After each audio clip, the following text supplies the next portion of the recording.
Hello, everyone. Warmest welcomes to the Trinity Episcopal Church YouTube Bible study. I'm the Reverend Jimmy Abbott, the priest here at Trinity on Galveston Island, and I'm so glad that you have joined us for this brief look at the gospel lesson for the upcoming Sunday, November 14th, 2021. It's taken from the Gospel of Mark, chapter 13, verses 1 through 8. If you have it with you, pull it up, that's great, or you can read the words on the screen as they go by.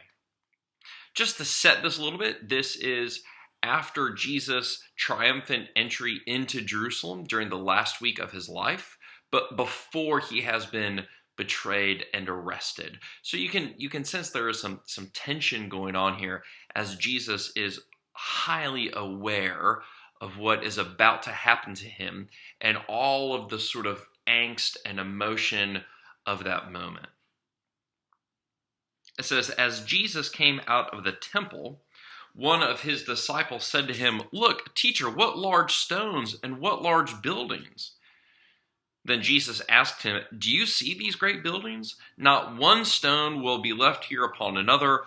All will be thrown down." Now, just a brief history lesson.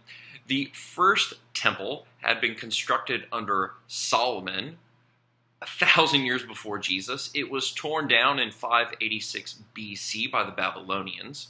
It was then rebuilt during the time of Ezra and Nehemiah. Those are books in the Old Testament. It was desecrated again in the 2nd century BC. You can read about that in the book of the Maccabees, and then it was rededicated. So the temple's gone through a lot of ups and downs, of desolations and destructions. All that is to say that this is not the temple that is the ancient wonder of the world. That being said, it would still have been a pretty amazing building to all of the folks living in the area. Think of these disciples. They're fishermen, they're craftsmen, they're tax collectors. The temple itself must have been a pretty astounding building. If you have ever seen pictures of the Western Wall in Jerusalem, you see those massive stones. I mean, those are huge, and you can tell that the disciples are really amazed by all of that. And then Jesus goes, "Oh, by the way, it will all be thrown down." And it's true. Just 40 years after Jesus' ministry, in the year 70 AD, the temple is destroyed again by the Romans. And we get a little bit of this in this next section here.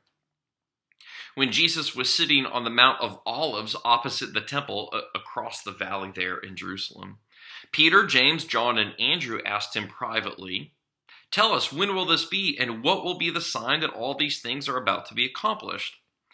Then Jesus began to say to them, "Beware that no one leads you astray. Many will come in my name and say, 'I am he,' and they will lead many astray.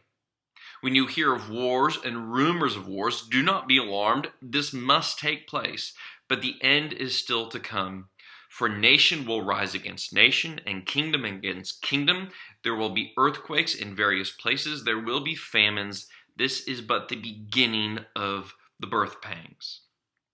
Now, many folks will read this as a sign of Jesus talking about the end times, the end of the world, the end of the space-time universe. I don't think that's what Jesus is talking about. I think he is talking about the impending cataclysm that the Roman Empire is about to bring upon the city of Jerusalem and the temple. And we know that's exactly what happened in history. There were civil wars breaking out across the Roman Empire. In the year 69, there were 4 emperors of Rome. I mean, it was a time of great upheaval and uncertainty. So then Jesus talks about this is but the beginning of the birth pangs. I think that what Jesus is saying is that all of this upheaval, all of this chaos, is actually the sign of something new that is coming, the birth pangs. And what the new thing being born is the church, the gathered people of God, who no longer gather in one central building at a temple in Jerusalem, but gather together all over the world, united in heart and in spirit.